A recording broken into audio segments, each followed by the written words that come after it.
we're really excited to be here. Welcome. This is the 5th day of Keystone. And as I said in our last presentation, it just seems to be getting better and better and more fascinating. Of course, I just want to remind you to make sure your cell phones are off. And also to remind you that an attentive, respectful, and engaged audience is absolutely crucial. So please refrain from speaking with your neighbor during the presentation. And I would also remind you and ask you to remember to be respectful during the question and answer session. Particularly with a topic as sensitive as this one, we want to be aware of our tone and be respectful as much as we're very engaged and very excited. So, welcome. Adi Alou for Israel.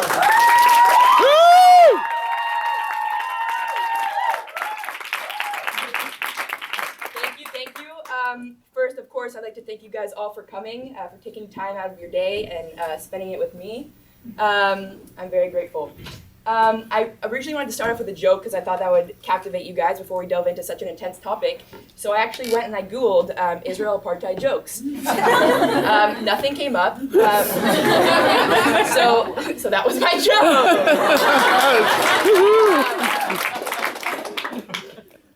No, but I'd like to tell you guys what the next 40 minutes are going to look like.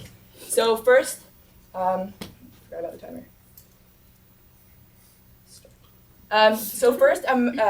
Just so you guys know, it's split up into two parts. There's a 30-minute period where I'm presenting to you, and there's a 10-minute period of questions. During this 30-minute period, first I'll start off explaining my personal connection to the topic, why I chose it.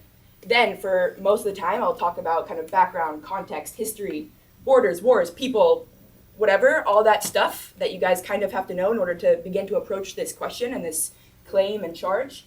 And then when I'm done with that part, I will deliver my own opinion on the subject. Oh, yes. So first, again, like I said, I'd like to start out by telling you guys a little bit about why I chose the topic without going too much in depth, because a lot of you guys were here for the Taste of Keystone.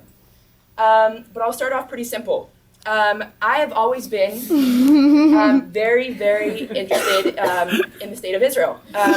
Always had a deep connection and passion, to the point where I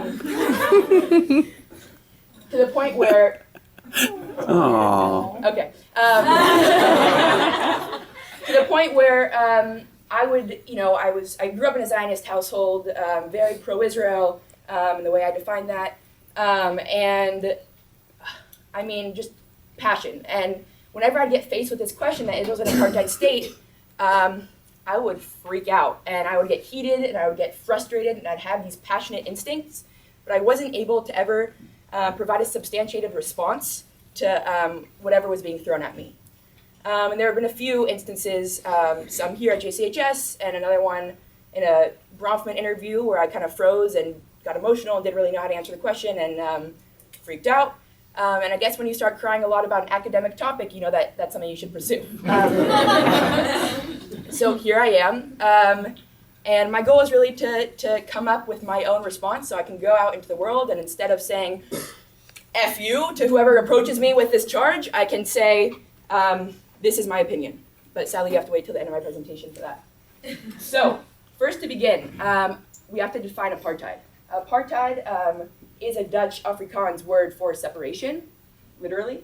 And it was manufactured specifically to describe the policy for 46 years in South Africa. In South Africa, apartheid looked like, first of all, just racial segregation. So kind of, if you think Jim Crow South, that's kind of what it looked like. I don't want to make any big comparisons and connections, but just to aid you. And also just a political, legal, and economic discrimination against non-whites. The claim first started being kind of applied to the state of Israel and the behavior that the state of Israel was exhibiting in 1975 with the UN resolution that defined Zionism as racism. And once that kind of link was established, that kind of set the tone for the rest of this conflict. And then the official definition of apartheid that was established was what you see here. And just so we have kind we can see it throughout my presentation. I wrote it down, so you can peek at that, and for your own reference, you can start to think about maybe your opinions. Then, the UN World Conference on Everything Bad happened, which declared Israel as a racist, kind of apartheid state, and again, kind of these UN charges and claims really brought force to this apartheid claim. The claim is mostly directed towards three main peoples. So first we have Arab Israelis. For the purposes of this presentation, I'll call them Arab Israelis, though I do fully recognize the identity crisis that some of them may live with. You know, some may define themselves as Palestinians living with just Israeli citizenship, or Palestinians living within, you know, the proper borders of the state of Israel. For the purpose of the presentation and my paper, once again, I will be calling them Arab Israelis. So first, let's talk about them. Arab Israelis face a ton of discrimination in the educational sphere, economically, when it comes to land ownership, and they're also seen as a demographic threat, which inflicts hardship. Just to give you some concrete kind of examples of what it means to kind of be an Arab Israeli living in Israel as far as it goes with discrimination, the Human Development Index, which kind of ranks for standard of living, poverty, things like that, ranked the Arab minority in Israel 66th out of 177 countries, when Israel itself is actually ranked 23rd. So you can see that difference. Another kind of difference is the GDP per capita of the Arab minority is a third of the GDP per capita of the Jewish majority. So that, again, gives you kind of a concrete image. However, Arab Israelis do technically have full civil rights. What does this mean? They're entitled to subsidized education, just like Jewish Israelis, okay?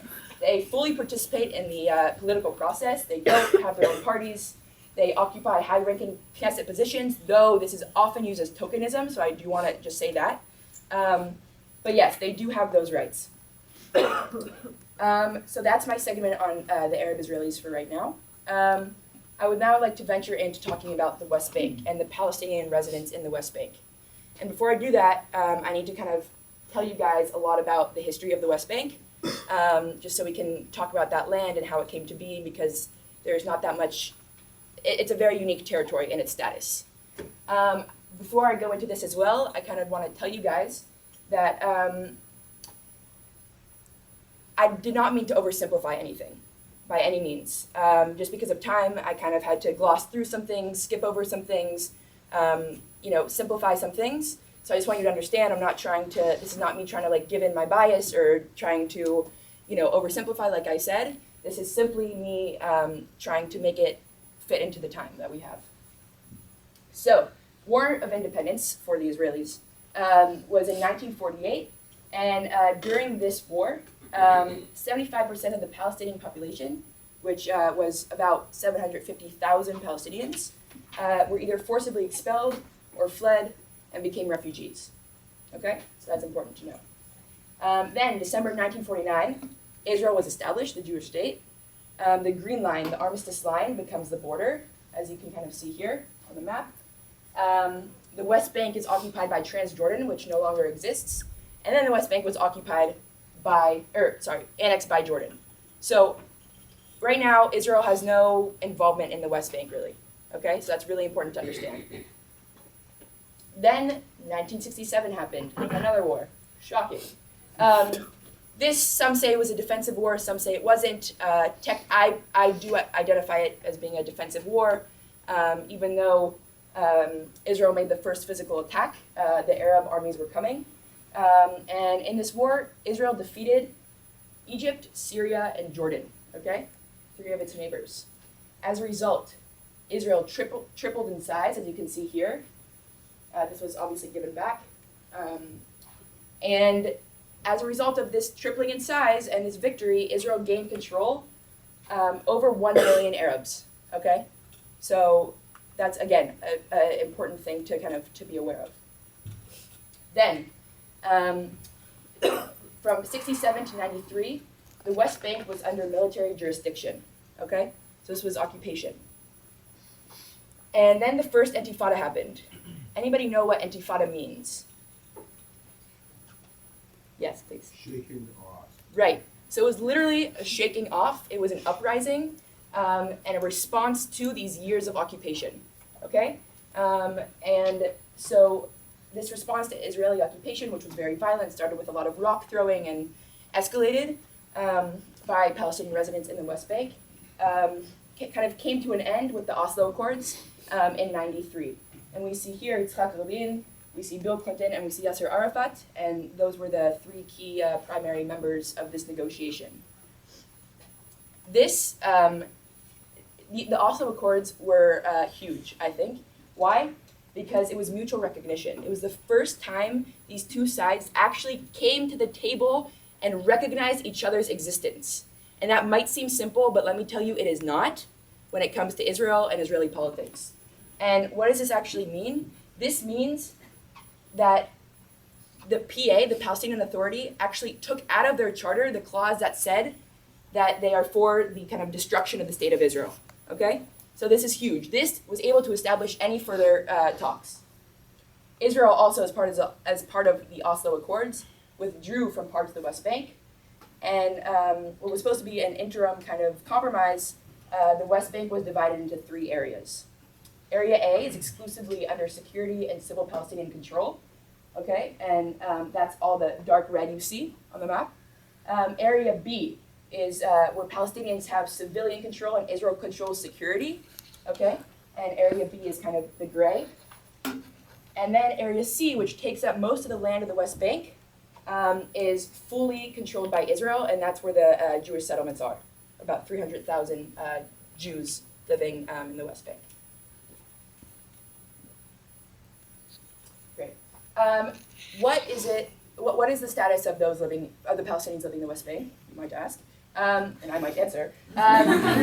They first of all don't have any Israeli citizenship. Okay, some have Jordanian citizenship. Some are categorized as refugees. Some are citizenship-less. So that's kind of just so you guys know. So unlike Arab Israelis who have Israeli citizenship, the Palestinians living in the West Bank do not. They also face a ton of restrictions on movement, which is really hard.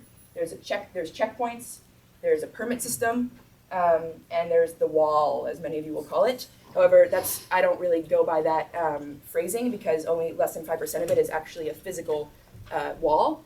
But I will call it the wall with my quotations just for the purposes of this presentation. Just so you guys know, don't think any of the terms out there for the wall are really accurate. Checkpoints and permit systems were kind of placed for security enforcement. However, I believe that there's been a lot of unnecessary hardship placed on Palestinian residents in the West Bank and actually living outside of the West Bank because of these systems. They often involve a lot of harassment. Not everybody's able to acquire a permit when they want to. A lot of racial profiling and such. Huge long lines. To get more into the wall, most of it looks like the fence that you see over here, and some of it looks like that. Just so you guys know. This barrier was built in response to the second intifada, the second shaking off. And during this intifada, Jerusalem was extremely on the front lines, okay? When I say that, I mean that 330 Jerusalemites died and about 6,000 were injured, okay? Many members of the audience know people who passed away, who were murdered during this intifada, just to make that connection. So this was erected, and terrorist attacks from coming out of the West Bank decreased by 99%. Okay? But nothing's ever that simple. The problem is that the barrier was not exactly built along the Green Line. Do you guys remember where the Green Line was? Anybody? Want to say it? Taking the border. Great. And because it's on the Green Line, as you can see, this is kind of the Green Line, and this is the red line. Okay? So it doesn't exactly follow the Green Line. And as a result, it separates Palestinians from Palestinians. It cuts through Palestinian neighborhoods and villages, which has really posed a big problem. In some cases, it's been rerouted, but generally, it's stayed very similar. And the fact that it wasn't built on the Green Line, and the fact that it cuts through where it cuts through, has raised some other questions. These questions are, is this legitimizing the boundaries of Jerusalem? Okay, so by erecting this wall, is Israel making a statement about where Jerusalem begins and ends? Next, is this about territorial expansion? Is this about Israel getting all this kind of extra little land? Is that what it's about? Another kind of suspicion. Is this Israel trying to change the demographics of Jerusalem? Okay, by making there be less Palestinians in Israel proper? Are we trying to make sure that the Jewish majority in Jerusalem remains? That's another suspicion. And lastly, was Israel trying to complicate borders for a future Palestinian state that could sit in the West Bank? Which we often, when we talk about this two-state solution, we talk about the West Bank being Palestine. So is this about complicating those borders? Lastly, the last kind of population or people I will talk about are the Palestinians living in East Jerusalem. And this is, again, the last kind of population that this claim is really targeting. East Jerusalem and East Jerusalemites have a different status than Arab Israelis and Palestinians living in the West Bank. So just to reiterate what I've said, Arab Israelis, or Palestinians living within Israel proper, face discrimination, but have full Israeli rights, technically. We have Palestinians in the West Bank who are not citizens of the State of Israel, face restrictions on movements and other kinds of oppression. And then we have East Jerusalemites and Palestinians that live in East Jerusalem. And of course, like anything else, let's talk a little bit about the history before we get into the status of these people. So, again, 67 War, also known as the 6-Day War, because guess what? It lasted for 6 days. Yeah, wow, so interactive. Israel annexed 70 kilometers squared of the West Bank to Jerusalem. And as a result, Israel gained control over 28 Palestinian villages and about 70,000 Palestinians. So again, another kind of, new situation. This obviously was recognized by the State of Israel, seen as legitimate and, completely legal. However, by the international community, by the UN, this is seen as illegitimate, wrong, and simply not recognized. What does this mean for the status of Palestinian residents in the West Bank? Right after the war, they were offered citizenship, okay? But they declined it. And I'm curious to hear what you guys think. Why do you think they would decline it? They have this opportunity for citizenship, the land of milk and honey. Why say no? Yeah. Well, I think it could be seen as if they accept citizenship, they're condoning Israel's actions. Exactly. If they accept citizenship and the borders change again and they go back to being in the Jordanian territory, they might face retribution for supporting the Israeli state. Right. And it's simply recognizing this annexation, which was not recognized by the international community. As a result, they got the status of permanent residents. What does this mean? First of all, they hold blue identity cards. They receive national health insurance and unemployment allowances. As a result, they pay taxes. They cannot vote or be elected to the Knesset, which is the Israeli parliament. They actually named it after our Knesset. Isn't that so nice? There's also they don't hold Israeli passports, and they too are viewed as a demographic threat. Okay, so they do have they can participate in the municipal Jerusalem elections. However, many choose to boycott them, and therefore there's barely, if any, Palestinian representatives on those seats. So that's really important. Okay, again, I'm just going to tell you guys what I said, just to make sure that we're all on the same page.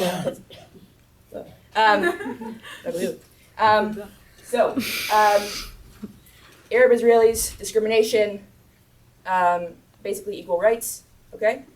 Palestinians in the West Bank, not Israeli citizens face discrimination, oppression, and whatnot.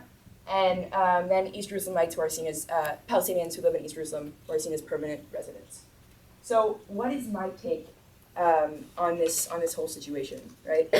I started off my keystone. I'm going to get personal again.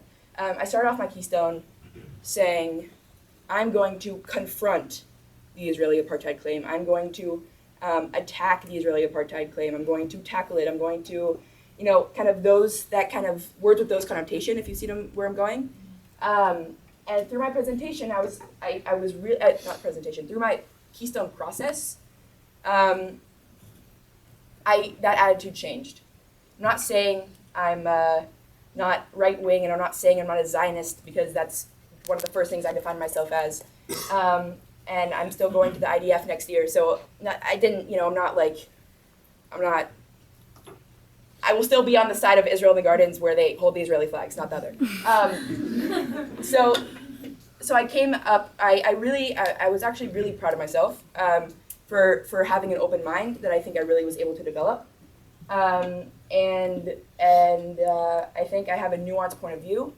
And before I present that point of view to you, I want you to understand, kind of like any question that has to do with Judaism or Israel or conflict or war, there is no yes and no, okay? That doesn't exist. There's no simple answer to a question with this much history and emotion and purpose. Every people deserve to exist. Every people deserve a land. And that's really the heart of this issue. And what's missing in this issue is understanding. And so I might be going on a tangent, but what I'm basically saying is that it's not simple. And if you learn anything today, know that this is not a simple situation, and nothing involving Israel or Judaism is simple. I mean, more or less. Okay, first point. I do not believe that the claim applies to Arab Israelis. Why? Because even though they face discrimination and apartheid are simply not synonyms, okay? I think if we begin to call the Arab Israelis victims of an apartheid policy, then we could say that any, nation state with a minority who is discriminated against, because often minorities are discriminated against, is an apartheid state, okay? So that is actually, for me, is a very stark no answer. So I do contradict myself, which is also a big part of Judaism in Israel.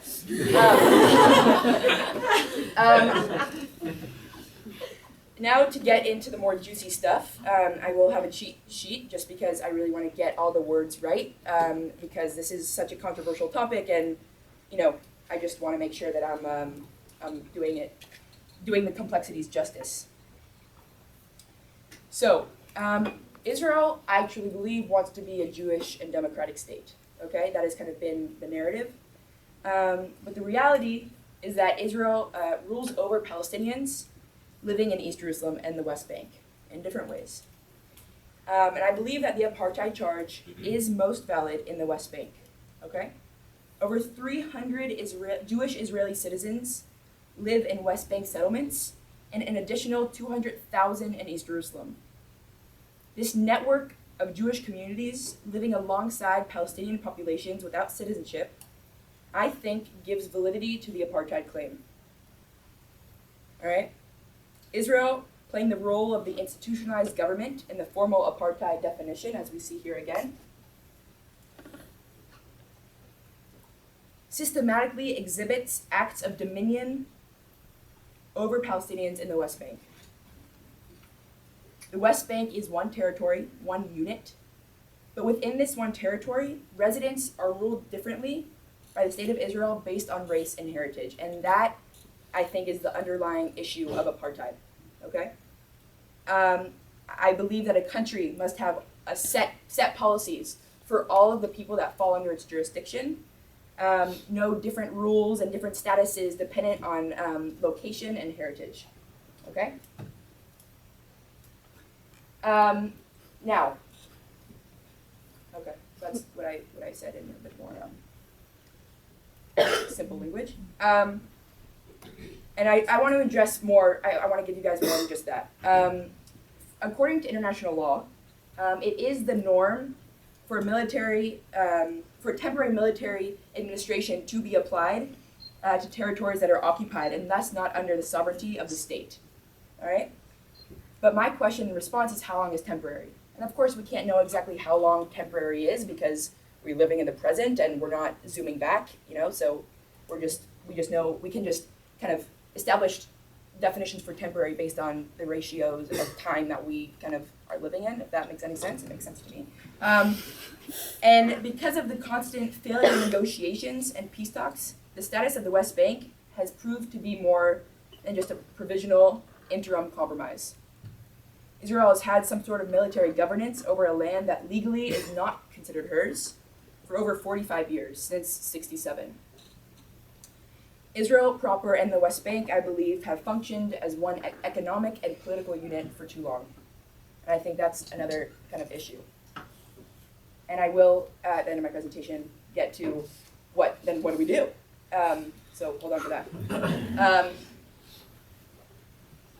Again, Israel's involvement in the West Bank did not stem from an interest in oppressing or discriminating against any specific racial group or groups, okay? Israel did not seek out her role in the West Bank. Originally, the West Bank was not even part of the state of Israel. The conflict surrounding the status of the West Bank began when Israel came out victorious in a war that was initiated by 3 hostile Arab neighbors. In addition, Israel's role in the West Bank, I believe strongly, is not motivated by racism. It is motivated by Jewish nationalism, which we can talk about that as a form of racism, but like any kind of supremacy or any kind of nationalism, that can always be a form of racism, I believe. But this is not the race. This was not motivated by the racism that was that the South African apartheid regime was motivated by. And lastly, the Zionist narrative enshrines the protection of the persecuted Jewish people as the ideal, and that last point is really important. And that's why I actually didn't really have that many emotional breakdowns during this process. And that's why I'm not, freaking out and not going to the army and like, what the hell is Israel doing and whatever. The reason I am actually not disturbed by the fact that I believe that Israel administration of the West Bank does parallel some of the apartheid kind of apartheid norms. The reason why I'm not incredibly disturbed is because I am a Zionist and because I believe that the state of Israel, must be a Jewish and democratic state at the same time. And I'm not ready to let that go. After the Holocaust, I do not trust any other people with my people's fate. And at this point, I'm willing to say I'm fine with the Jews being selfish, and I give priority to my people over others. Again, I think we all have the right to exist, but I'm deeply connected to the Jewish people and the state of Israel and her citizens, and my priority lies with them. And if you guys want to challenge me on that, I love talking about it. So hit me up. Again, before we go into questions, I'd like to just kind of articulate what the next step would be. And that is, Israel kind of has a few options on the table. Well, not really a few options. It's what could potentially happen. One, everything could just stay as it is, which is not really ideal. This was, again, not meant to be a permanent situation. This was meant to be interim, okay? Actually, the second part of Oslo that established those different areas, Area A, B, and C, was actually called an interim agreement in the title. So it can stay like that is, or Israel can annex the West Bank officially, and with that, they would have two options, okay? The state of Israel could either recognize the Palestinian citizens there as full citizens, and that would kind of tip the majority and minority scale. Jews would, after a little bit of time, would no longer be the majority in Israel, and therefore it could be a democratic state, but probably not a Jewish one, or not a Jewish one as I understand. There would not be a Jewish government if it was majority Palestinians, unless they decide to vote for, Bibi, which I would. That's when pigs fly. But did you guys see that Geico commercial where like the pig actually was flying? Anyway, then the other option is for Israel to annex the West Bank and say, nope, we're not giving you guys citizenship, and then it would remain Jewish but not democratic. Okay, so none of those situations